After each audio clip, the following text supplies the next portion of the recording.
মানে আপনি বলতে চাইছেন আপনার নাতি সকাল থেকে বাড়ি ফেরেনি, তাই তো? হ্যাঁ স্যার, সকাল থেকে বাড়ি আসেনি। আমি অনেক খুঁজেছি, তাও খুঁজে পাইনি।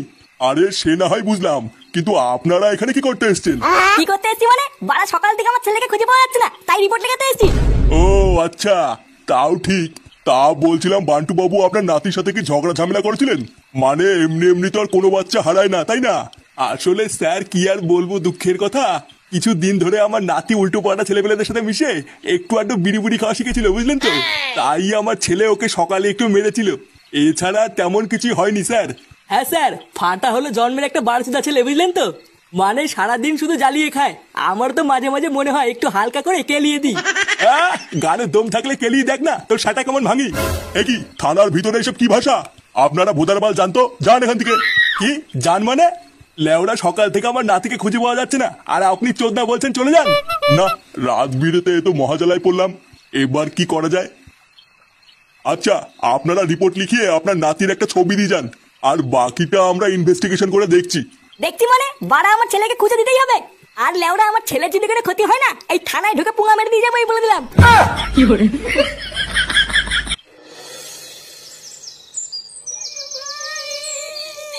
আমার ফাটা শোনা।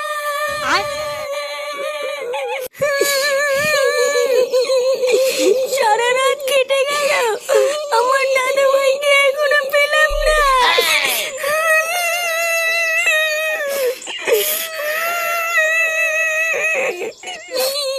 কই গো, তুমি আমার ফাটাকে আমার কাছে নিয়ে এসো, আমি কিছু জানি না।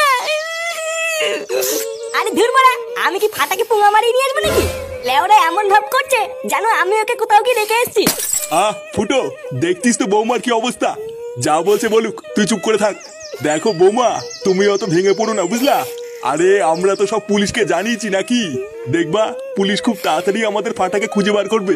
পুলিশ বাল ছিঁড়ে আটি বাঁধবে।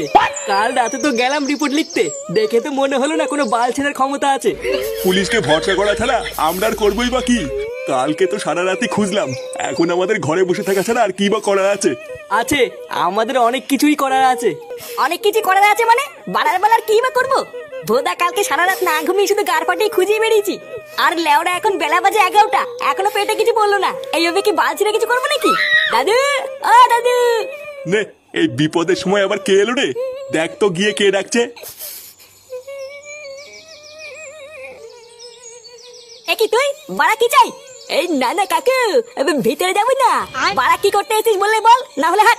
এই বলছি কাকু, ওই কালীতলার পিছনে যে ভাঙা গোডাউনটা আছে না, ওইদিকে আমি আর সকাল বেলায় ফাটা চিৎকার শুনেছি। এই কি?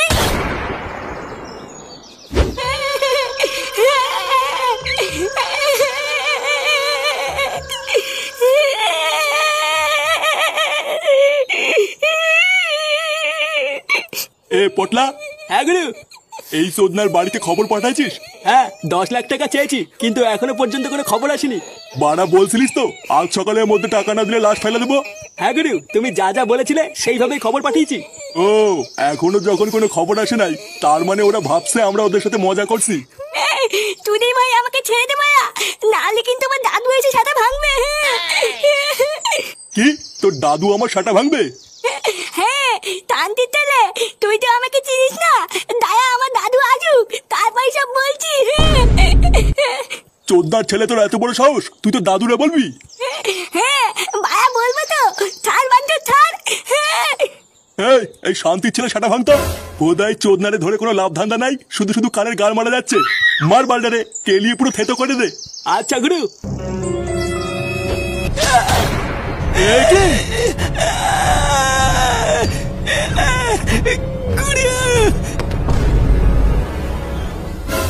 শান্তির ছেলে, তোর এত বড় সাহস, তুই আমার ছেলেকে কিডন্যাপ করবি?